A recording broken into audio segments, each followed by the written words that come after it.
you got just as much as attention as you've ever gotten on anything from Fleabag. Oh, Fleabag, right? Yeah, yeah, yeah. Nicknamed the hot priest. Yes. I know. My wife flipped out. All of a sudden I said, "Who is that?" She goes, "Oh my God, this guy's so brilliant." And well, she's a woman of great taste. she just loved you in that. Oh, yeah. good. Did you know when you were shooting that? I did. I had a feeling. You did, yeah. really?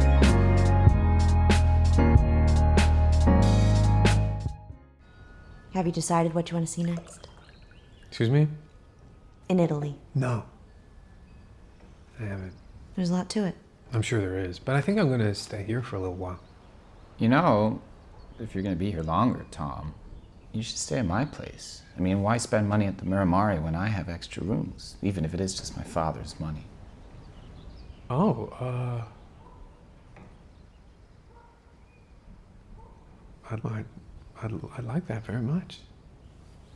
Great. Thank you.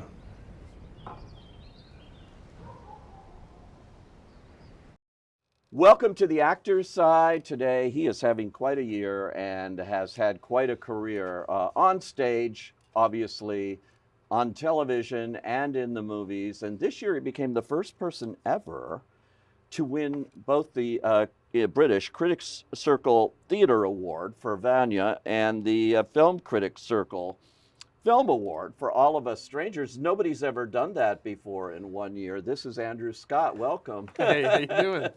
Pretty good. Thank you. Appreciate that. Yeah, pretty cool, right? Yeah, pretty cool. Yeah, which also says so much about your career because you just go from movies to TV to theater. You're one of those actors that does it all, basically. Yeah. Well, I always did a play a year, right from the get-go. So I've been kind of reluctant to give that up because I love the theater and it's the actor's medium and stuff. So, yeah, I'll take what I can get.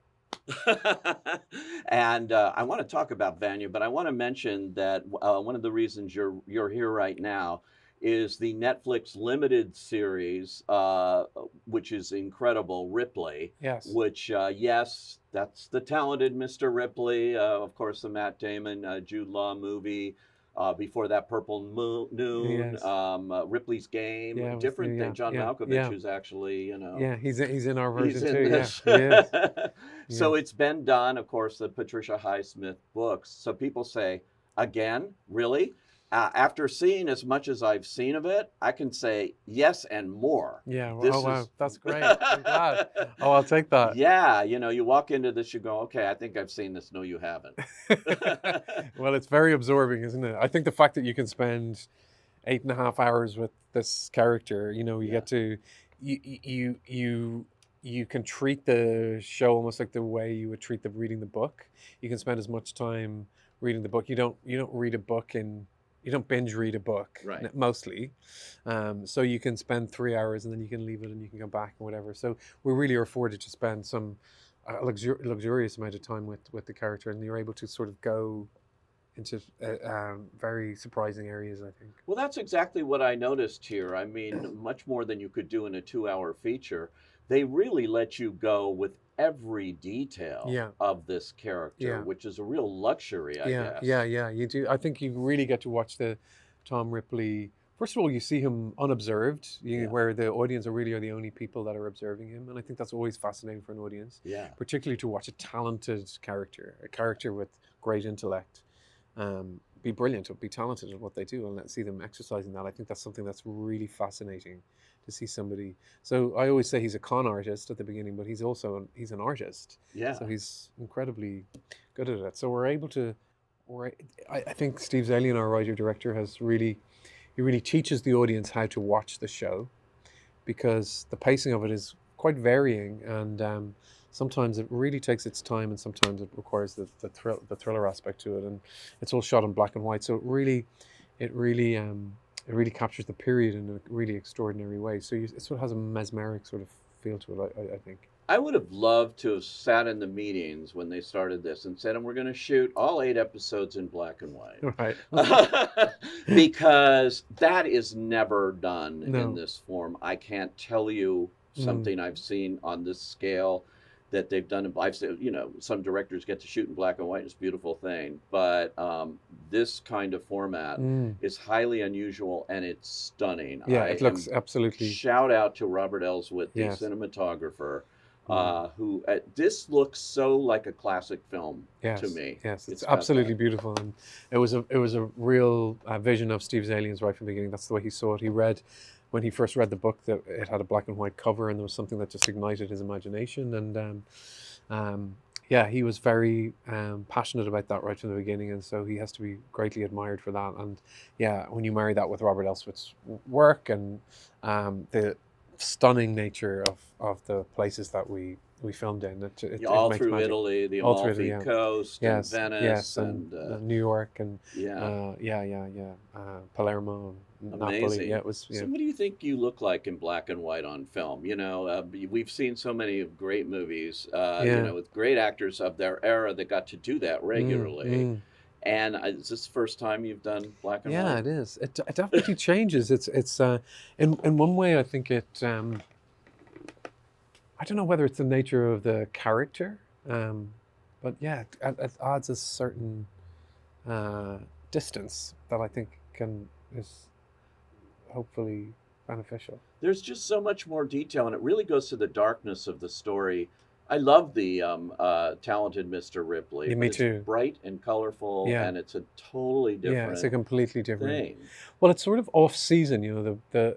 It's a very unusual thing to be in a holiday destination Yeah, in October, November, right. which is what happens in the story. You know, Tom is uh, uh, asked to go and pick up this man who is still in the Amalfi Coast in November. I mean, Yeah, what are you getting out of living it? the life. Living the life, and so Yeah. there's a kind of lethargy to the life there, and it is new. It's incredibly beautiful being there at those times of year, um, and you know the characters are slightly older Yeah. um, than they are in the original book. I don't Uh, think that matters one no, bit. yeah, I don't think it does either. I think you know one of the things when I was playing the character was to try and not diagnose him with anything. Yeah. That actually the thing to me that is at the essence of the character is that there's actually a big vacuum at the center for me of this character.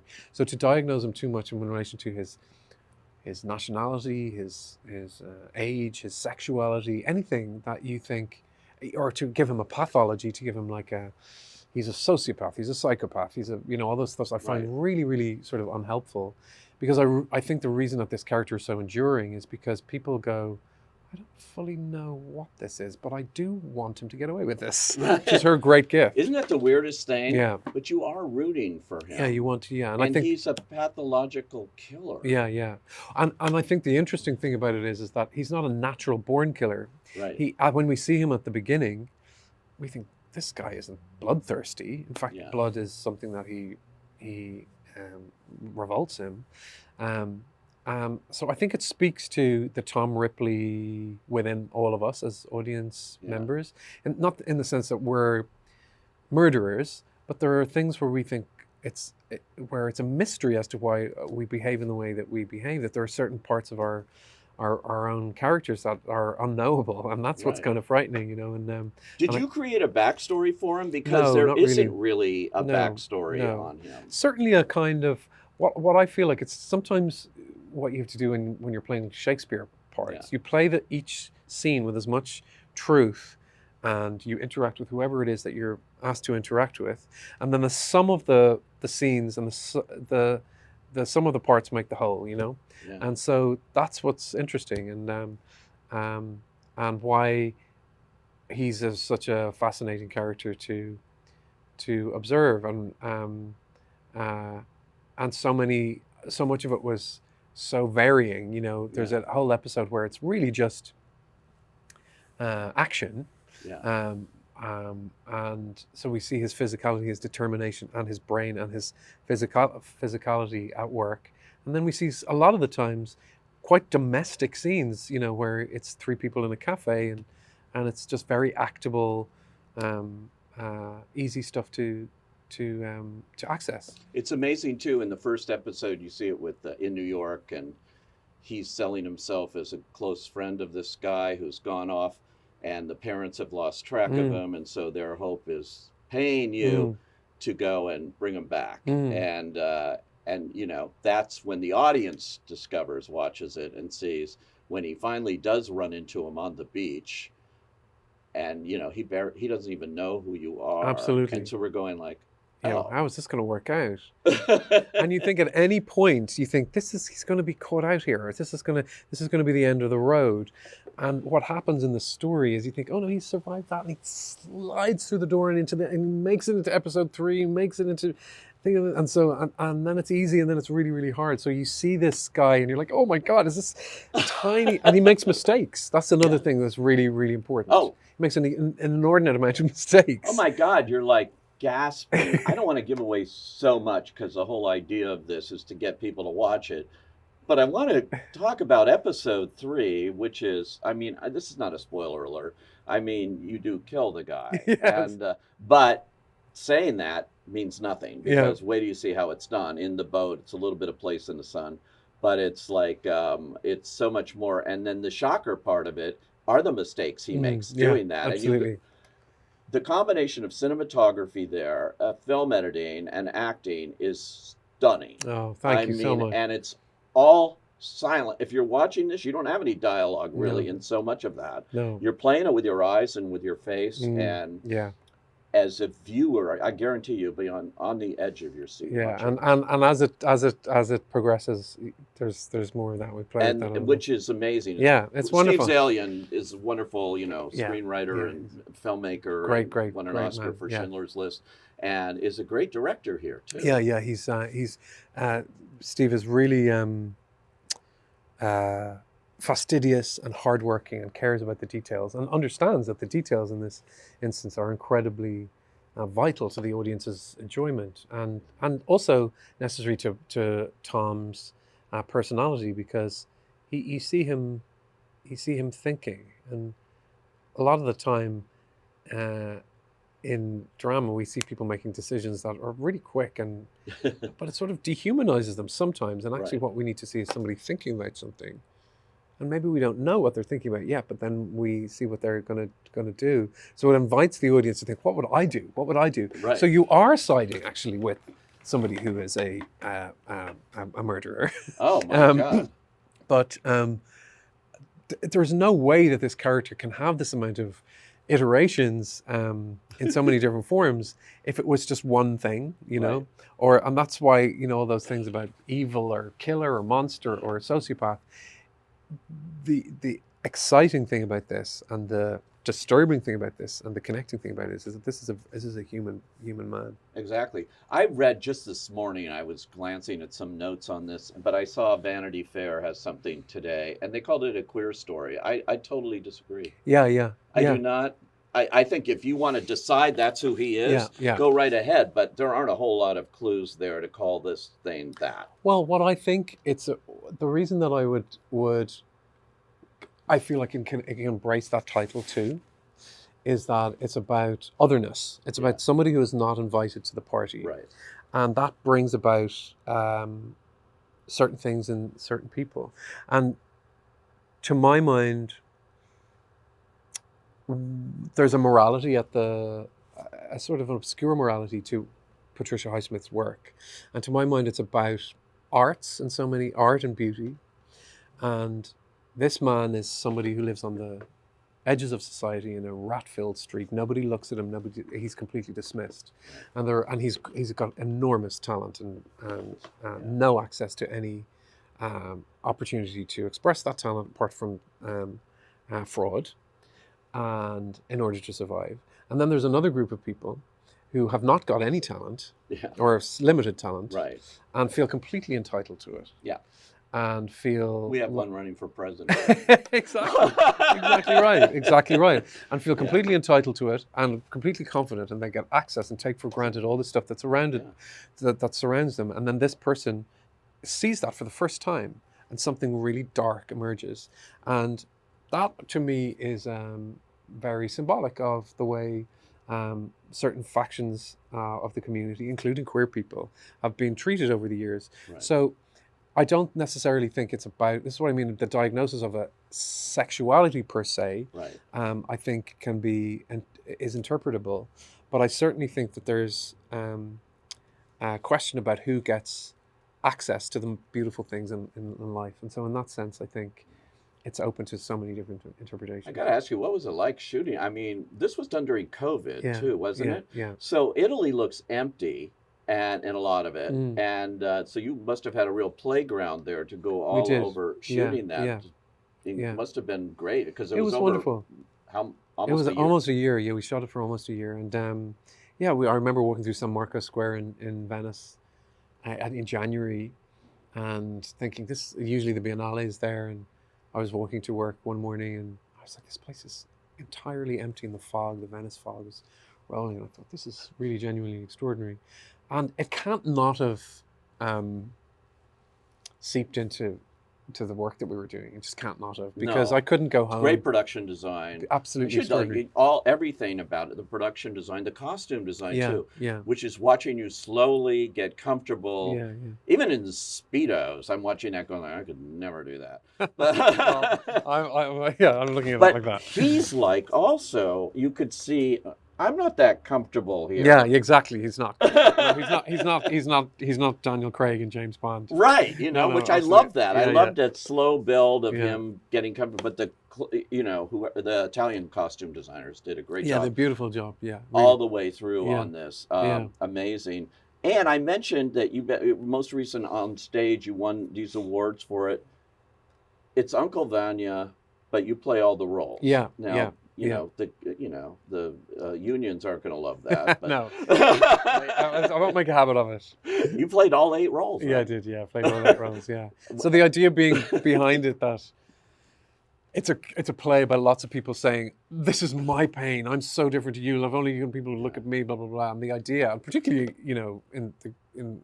in the current climate, everybody's very obsessed with identity. Identity is a big conversation that we're all having, and it can separate us. And so, I suppose the idea behind it was that we are all more similar to each other than we perhaps believe, and that we contain multitudes. And so, we didn't use costumes, or it was just really the rhythm of the way somebody might speak. And so, we tried to do that as minimalistically as possible, and to make the audience. And just look at the play in a sort of more pure form of storytelling. So it was fascinating. It's interesting. Was it exhausting? It was completely exhausting. Yeah, it was. There's no doubt about It it. looked like it must have been. That's available to be seen in cinemas and things through the National Theatre. Yeah, no, NT Live. Yeah, That you shot it, so it's yeah. not just you don't have to be in London somewhere to. No, and hopefully we'll remount it in the theatre at some point too. That's amazing. yeah. You've done so much. You've had such a good year. All of Us Strangers was Andrew. I was actually here Yeah, in was he that really? scene, and I did a whole show Yeah. with him. And he's an amazing He's a filmmaker. brilliant man. Yeah. And that movie was, so well critically received. And everything. Really, really special. And then I think now that it's reaching different platforms, it's so interesting the life cycle of a movie now. Yeah. You have the time where it's in the movie theaters, but the reach of it is really extraordinary, and the power of it is definitely, it's undeniable. Yeah, and that was another one from another property that was changed Yes, yeah, and yeah. has a completely different life in this version. Yeah, it does. Yeah. It's a really just a beautiful, beautiful premise. I knew right away that this was actually, it was just when I was the latter part of filming Ripley, and I was pretty exhausted from playing that enormous character. Tom Ripley is in 95% of that show. It was like doing 3 movies back to back. It was really what it was like. It was because it was 8 hours. I've done it before in movies, but to spend that amount of time with one character in a TV show is really unusual. Usually, it's at least about a couple or a police department or a family. There's so much stuff. We have an insanely brilliant supporting cast, but I did spend an awful lot of time on my own. So it was just a lot of acting. So I wasn't looking to jump back up on the horse anytime soon. But the script came in, and actually it was a very great thing to do. I had 2 weeks, and then I went and did a very different. I got the tube to a summery London, and it was a love story. It was much more, I suppose, a little nearer my own self, and Right. Yeah. yeah, it was a good palate cleanser. It was it. Yeah, when you talk about, being dominant in a television show like Ripley, like that, just completely dominant, you got just as much as attention as you've ever gotten on anything from Fleabag. Oh, Fleabag, right? Yeah, yeah, yeah, yeah. Nicknamed the hot priest. Yes. I know. My wife flipped out. All of a sudden I said, "Who is that?" She goes, "Oh my God, this guy's so brilliant." And Well, she's a woman of great taste. she just loved you in that. Oh, Yeah. good. Yeah, Did you yeah. know when you were shooting that? I did. I had a feeling that it You was- did? yeah. Really? Well, Phoebe Waller-Bridge and I had worked together in the theater, Yeah. and I knew how magical she is as a creator, and I'd seen this first series, and she had this very sort of subversive theatrical idea, and this idea of this relationship, and she's such a great listener, Yeah. that I felt like we were able to create something together that felt really sort of transgressive, but at the Right. same time rooted in a real love and real heart. Yeah, it was real Yeah. character development in a limited time. Yeah, very Yeah. limited. They're 22-minute episodes, and there's only Right. 6 episodes. It's really extraordinary. And what I think is really fascinating about that in relation to, it relates to Tom Ripley in the sense and backstory and all that kind of stuff. Right. Those characters don't even have names. Yeah. They literally don't have, he's called the priest or, grandma or godmother, or, like there are, in order to engage an audience, it's surprising how little you need. Yeah. I'm curious too, you did Back in Action? Yes. Also for Netflix. Yeah. And that's the movie Jamie Foxx Yeah, and and Cameron Diaz's Yes. return. I'm so glad she's back. Yeah, me too. I've Me too. always loved her. Yeah, me too. And that was the one where Jamie went through his big medical Right. problem. Yeah. That wasn't at any time I was on set, so I know very little about that. But the reason that I was, why that was so fun was because Cameron Diaz, is back in action. So, Exactly, yeah. and that's like a fun kind of movie. and I think Jamie and she, from what I could see, had this enormous chemistry. So yeah, I'll be interested to see what that one's like. Yeah, and he's back in action now. Is he too. right? Cool. Oh yeah, Yeah, he yeah. was. He's been all over the place. Oh, good. Lately. Great. Yeah. What a So, brilliant actor. I know that amazing. So, did you start as an actor like when you were 6 years old or something? I was sort of 8 years old. 8 I was years old? about 8 years old. I did small little drama classes and speech and drama. I had a lisp, which is the reason I sort of started. A sort of speech impediment. So I did that, and I did some commercials and little theater things. But I wasn't like a child actor. Uh-huh. But I certainly did it on an amateur basis. And then when I was about 17, I got cast in an Irish movie, and then I went to the Abbey Theatre, our national theatre in Ireland, for 2 years. That was Korea that your first Yeah, Korea, film, yeah, right? yeah. I mean, listen, so this has been with you your whole life. Yeah, it's been I've You been, sort of knew what you were going to do. yeah. There's something that it definitely. I don't know. I suppose it just. I often think this is that it sort of saved my life in some ways, or certainly made my life much more